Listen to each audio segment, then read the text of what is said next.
Olá, bom dia a você que nos acompanha. Seja bem-vindo ao nosso programa Papo de Mestre. Hoje teremos uma reportagem especial sobre o papel do professor em meio à pandemia. E para falar um pouco mais sobre o assunto, teremos um grupo de acadêmicos aqui conosco.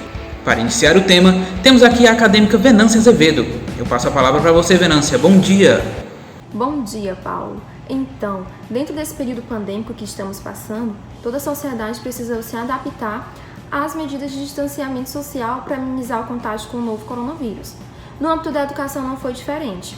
Em abril desse ano, dia 1º de abril, foi aprovada a medida provisória 394, que trouxe mudanças no calendário acadêmico quanto no calendário escolar. No que tange à educação básica, que inclui a educação infantil, o ensino fundamental e o ensino médio, essa MP trouxe a dispensa em caráter excepcional do cumprimento mínimo de dias letivos no ano, que segundo a LDB é de 200 dias. Apesar de dispensar esse número mínimo de dias letivos, essa MP ressalta a necessidade de cumprir a carga horária mínima exigida no ano, que segundo a LDB é de 800 horas. No que tange à educação superior, essa MP também ressalta a dispensa do cumprimento mínimo de dias letivos no ano, que segundo a LDB para o ensino superior também é de 200 dias, e a MP ressalta a necessidade de cumprir a carga horária mínima exigida dentro das grades curriculares do curso de graduação. Então, frente a essas mudanças, essas novas medidas adotadas, os professores passaram a fazer o uso da educação à distância para estar repassando o conteúdo, as atividades para os alunos que estão em casa e assim fazer o cumprimento dessas horas-aulas exigidas no ano. Então, dentro dessa nova abordagem da educação, certas informações e ferramentas podem estar auxiliando o aluno no seu rendimento. Quem vai nos falar um pouco mais sobre é o Hernando Igor. É com você, Igor.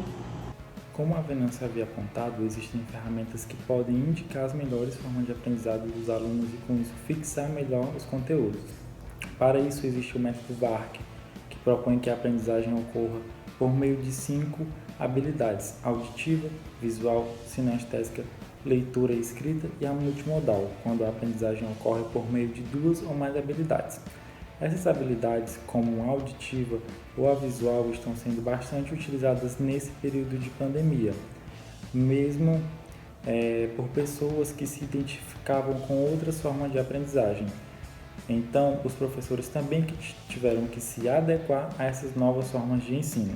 Sendo assim, na aprendizagem visual, estão presentes os alunos que aprendem melhor por meio de demonstrações visuais, como mapas, diagramas, gráficos e vídeos, e também aulas expositivas. Tem os alunos que usam mais a literatura e a escrita. Esse tipo de aprendizagem é favorecida por meio de artigos, manuais e relatórios. Já os alunos que utilizam a aprendizagem auditiva, eles usam conteúdos gravados em aulas ou palestras para ouvirem posteriormente. E os sinestésicos, que aprendem melhor com a prática, ou seja, são pessoas que aprendem melhor fazendo por meio de experiências em laboratórios ou ensinações. Dessa forma, os alunos da área da saúde foram um dos mais prejudicados nessa pandemia, devido a essa falta de aulas práticas e atividades em grupo de forma presencial. Então, dessa forma, os professores da rede de ensino tiveram que, de forma inesperada, ajudar esses alunos a se adaptarem a outros tipos de aprendizado, como visual e auditivo, usando videoaulas com a maior frequência e até mesmo podcasts para garantir que a qualidade do ensino não seja prejudicada. Mas o maior aproveitamento dessas ferramentas, o professor deve estar capacitado de certa competência. Então a Adna Fontelli vai nos contar um pouco mais sobre esse assunto. É com você, Adna. Isso mesmo, Igor. A gente sabe que os professores têm diversas competências, mas que nesse momento que a gente está passando, muitas competências tiveram que ser reinventadas, né? Reinventadas, afloradas, né? Que muitas vezes estava lá oculto e que acho que a palavra mágica desse momento das competências foi realmente reinventar, né? De forma que o professor ele tem que ter a competência de afetividade, né? Saber que é um momento difícil, que tem vários alunos em situações distintas, né? E ele tem que ter essa sensibilidade. Ele tem que ter a competência de produzir conteúdo, né, de lidar principalmente com a tecnologia, com as diversas ferramentas tecnológicas, para tanto fazer, como a gente vai ver mais na frente, as avaliações, como para produzir conteúdos diversos. Também ficar atento às colaborações em relação às outras áreas, né? A gente sabe que hoje se trabalha muito multiprofissional, interdisciplinar, e isso é muito importante como competência do docente, né? Ver como um todo, né? Em todas as situações. Também o plano de ensino, né? Que geralmente foi todo mudado durante esse momento. Esse plano de ensino deve ter sido adequado, né? Às metodologias, como também a interação e o compartilhamento.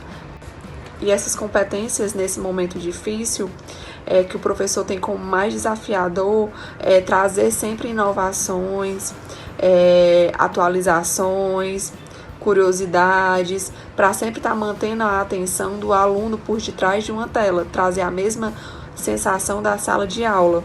Claro que não é a mesma coisa, mas esse é o desafio principal.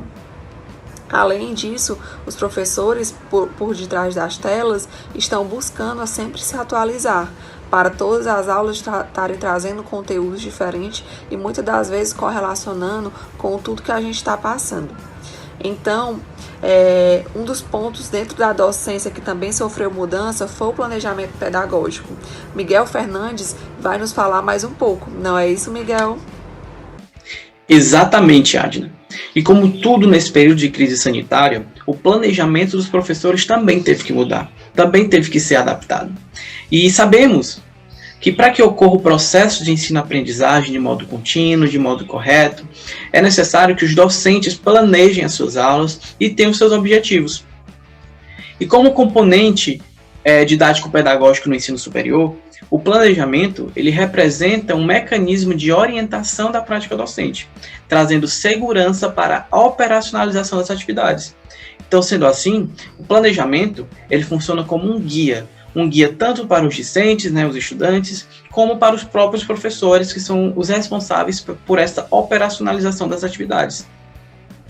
E nesse sentido, nesse contexto, o planejamento ele pode ser visto como um processo que vai envolver o diagnóstico, os próprios planos, a execução dessas atividades, desses planos e a avaliação. É um ponto extremamente importante.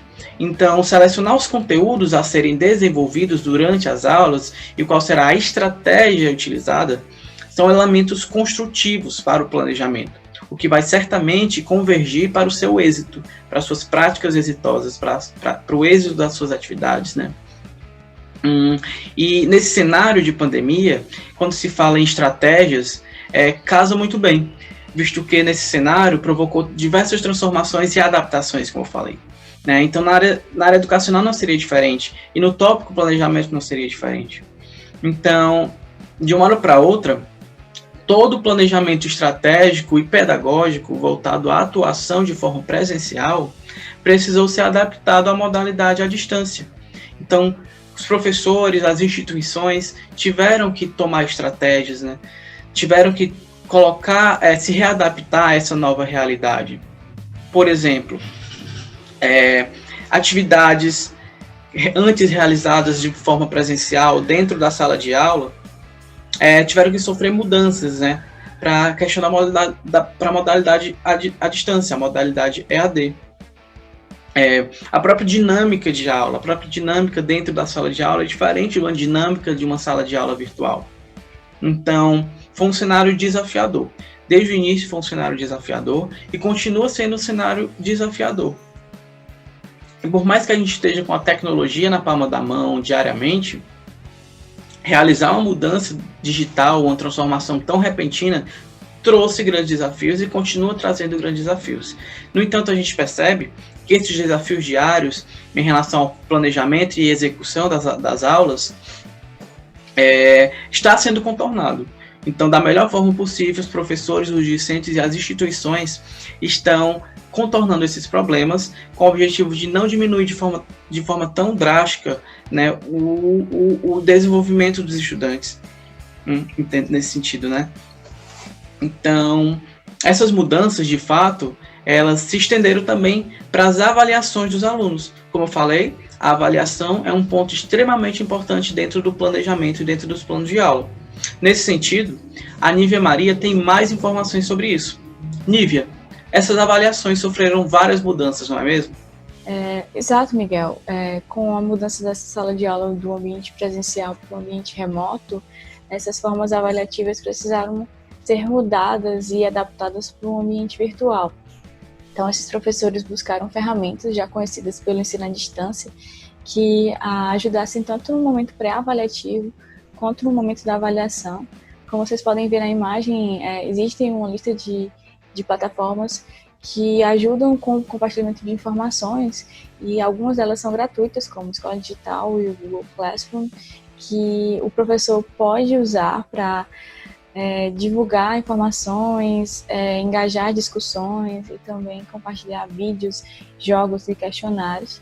Como também temos o MindMaster e o Padlet, que são plataformas já privadas, são plataformas pagas, que o professor tem acesso a diversas ferramentas, e também existe um grande investimento em trazer o engajamento do aluno, né? Trazer esse foco do aluno. Então, são diversas ferramentas que podem auxiliar o professor nesse momento pré-avaliativo. Existem também ferramentas avaliativas que possibilitam o professor a criar diferentes tipos de provas e avaliações que talvez não fossem possíveis no ambiente presencial, né? O Google Forms já é muito conhecido, e também o Microsoft Forms, eles possibilitam a criação de questionários como de opções, ou também questionários abertos, questionários com vídeos e imagens interativas, e que podem ser usados de diferentes formas pelo professor. Existe também o Starline SGP, que traz uma ferramenta a mais, que é a avaliação do progresso desse aluno. Então, o professor tem esse auxílio pedagógico para saber o crescimento que esse aluno conseguiu alcançar durante as aulas. E é compreensível que nesse momento de crise pandêmica, né, da Covid-19, esse engajamento seja muito difícil e os professores busquem outras opções ou talvez adapte metodologias já conhecidas na sala de aula. Algumas metodologias ativas, elas vêm sendo buscadas para poder auxiliar esses professores, né, nesse ensino remoto. A Efigênia Cordeiro vai falar um pouco mais sobre isso para a gente. Efigênia? Obrigada, Nívia. Realmente existem desafios nas aplicações de metodologias ativas no ambiente virtual.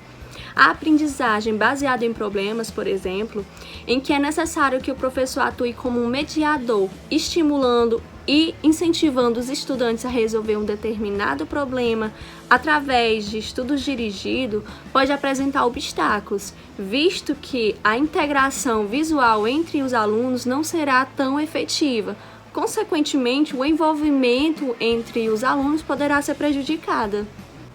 Esse método, por sua vez, carece de um cenário adequado, envolvendo um pequeno grupo que consigam estar frente a frente, incluindo o professor, propiciando um ambiente encorajador em que o estudante sinta-se à vontade em participar e se envolver sem se preocupar com julgamentos ou críticas. Metodologia ativa semelhante à problematização também tem um foco no estudante, envolvendo pequenos grupos. No entanto, visa a resolução de problemas reais, em que o professor, também no papel de mediador, direciona os estudantes a observar um determinado problema real, visando a identificação de pontos-chave e a resolução de problemas. Portanto, essa metodologia também tornou-se um desafio para muitos educadores diante do cenário atual. Para falar um pouco mais sobre o assunto, Danisvânia Ripardo. Danisvânia, é com você.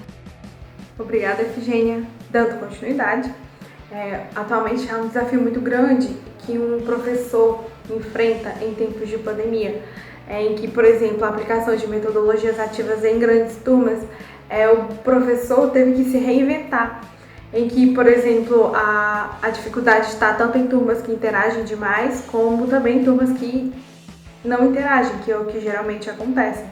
Então, o professor tem que estimular o aluno, estimular o conhecimento, em que, por exemplo, a aplicação de uma TBL, de uma GVGO, um fishball, o professor tem que se reinventar. E também o professor atualmente se tornou também um influenciador digital, em que a aplicação de uma TBL, por exemplo, numa fase de preparo, pode se utilizar de vídeos no YouTube ou então de documentos fornecidos em alguma plataforma, a utilização de formulários quanto à avaliação do conhecimento, a aplicação do conhecimento, e também a utilização de fóruns para discussão do grupo, para um maior entendimento do assunto, assuntos mais complicados, por exemplo, quanto a discussões como o GVGO em grupos de prós e contras, por exemplo. É interessante o professor propor a divisão da turma e a apresentação desse assunto e a turma discutir após a apresentação. Então, o professor limitou-se a encontros assíncronos e assíncronos via EAD. Uma das áreas que também teve bastante mudanças foi a tecnologia da informação, em que essa área também teve que se reinventar e se adaptar a tempos pandêmicos, em que o Dalton vai falar um pouco mais sobre isso. É com você, Dalton. Como a Denilane já falou, essa foi uma área fundamental para o desenvolvimento adequado de um ambiente virtual de ensino. Porém, para que isso fosse possível, algumas adaptações foram necessárias. Primeiro ponto, uma valorização e utilização maior de tecnologias de informação e comunicação para o ensino. Basicamente, essas tecnologias têm como objetivo proporcionar o acesso a técnicas de compartilhamento de informação, processos comunicativos vinculados à internet, computadores e mídias digitais. Com esse conceito também estabelecido e pronto para ser aplicado, outros problemas foram visualizados. Primeiro ponto, muitos professores tinham dificuldade de entender essa técnica, não tinham experiência prévia com o estilo de ensino, logo tiveram que aprender durante o processo. Outro ponto importante é que muitos alunos não tinham acesso a computadores, muito menos à internet, que possibilitasse o acompanhamento das aulas.